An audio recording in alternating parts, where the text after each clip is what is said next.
সাধারণত broadband internet সেবা ন্যাশনওয়াইড telecommunication transmission network বা এনটিটিএন এর মাধ্যমে সারা দেশে ছড়িয়ে পড়ে। তাদের থেকে সেবা নেয় দেশের 4 অপারেটরও। 2001 সালের টেলিযোগাযোগ আইনের আলোকে 2008 সালে এনটিটিএন নীতিমালা করে বিটিআরসি, কিন্তু এতে কিছুটা অসম্পূর্ণ থাকায় এই নীতিমালা সংশোধনের প্রস্তাব আসে। কিন্তু সে প্রস্তাবনা প্রায় 2 বছর ধরে ঝুলে থাকলেও নতুন করে করা হচ্ছে ইনফ্রাস্ট্রাকচার শেয়ারিং গাইডলাইন বা অবকাঠামো ভাগাভাগির নীতিমালা। গেল 18 ডিসেম্বর এর খসড়া ওয়েবসাইটে দেয় বিটিআরসি। সেখানে মোবাইল অপারেটরদের নিজস্ব ট্রান্সমিশন নেটওয়ার্ক নির্মাণের অনুমতি দেওয়ার প্রস্তাব করা হয়। এছাড়া এর মাধ্যমে মোবাইল অপারেটরদের ফিক্সড ব্রডব্যান্ড ইন্টারনেট সেবা দেওয়ারও সুযোগ তৈরি হবে। এতে এই নীতিমালাকে অনুমোদন দেওয়া হলে টেলিযোগাযোগ খাতের অধিকাংশ সেবার নিয়ন্ত্রণ শুধু 3টি মোবাইল অপারেটরের কাছে চলে যাওয়ার সম্ভাবনা তৈরি হবে। যদিও মুঠোফোন কোম্পানিগুলো বিষয়টিকে বাজার প্রতিযোগিতার অংশ হিসেবে দেখছে, কিন্তু এই নীতিমালায় এখনো নানা ধরনের অসামঞ্জস্যতাও দেখছেন তারা। আমরা বরঞ্চ অবজেকশন দিছি যে this is not good enough. ওনারা যে র্যান শেয়ারিং এর কথা বলছেন, র্যান শেয়ারিং দিয়ে কোনো কিছু হবে না, ইটস নট গুড এনাফ। আমরা ওনাদেরকে স্পেকট্রাম শেয়ারিং এর কথা বলেছি, প্রত্যেকটা ইনফ্রাস্ট্রাকচার শেয়ারিং এর জন্য। আমার যা ইনফ্রাস্ট্রাকচার আছে আইএসপিরাও ইউজ করুক, আমিও আইএসপিদেরটা ইউজ করবো, এনটিটিএন আমারটা ইউজ করবো, এনটিটিএনটা আমি ইউজ করবো।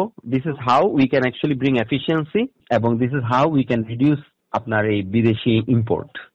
অন্যদিকে এনটিটিএন অপারেটররা বলছে দেশীয় বিনিয়োগ এতে কিছুটা হুমকির মুখে পড়তে পারে। বলেন এই অবকাঠামো বানিয়ে ব্রডব্যান্ড সেবা আইএসপির কাছে বিক্রিরও সুযোগ থাকে, তাই এখনই এই অসম্পূর্ণ নীতিমালায় পাশ করা ঠিক হবে না।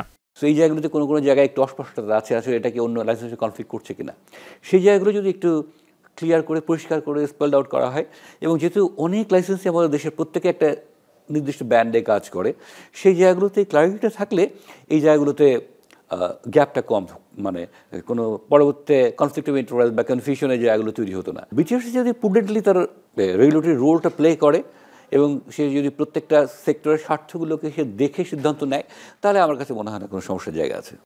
আইনজ্ঞরা বলছেন খসড়া ইনফ্রাস্ট্রাকচার শেয়ারিং গাইডলাইনের যে উদ্দেশ্য এবং প্রয়োজনের কথা বলা হয়েছে তা বিদ্যমান এনটিটিএন নীতিমালার হুবহু মিল আছে। এর অর্থ এনটিটিএন নীতিমালার সংশোধনী যথেষ্ট ছিল। সেটা না করে একই ধরনের নতুন একটি গাইডলাইন প্রণয়নের উদ্যোগ ভালো অর্থ বহন করে না।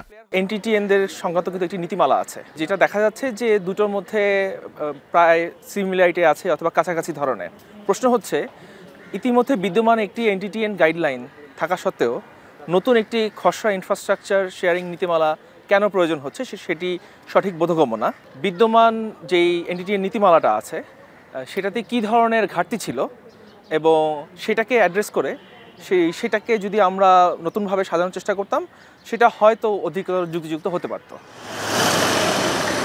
অনেকটা তড়িঘড়ি করে বিটিআরসির পক্ষ থেকে ইনফ্রাস্ট্রাকচার শেয়ারিং গাইডলাইন করা হচ্ছে, এবং এটার কিছু কিছু জায়গা নিয়ে মোবাইল অপারেটরদের যেমন আপত্তি রয়েছে, এনটিটিএন যারা সেবা দিচ্ছেন তাদেরও ঘোর আপত্তি।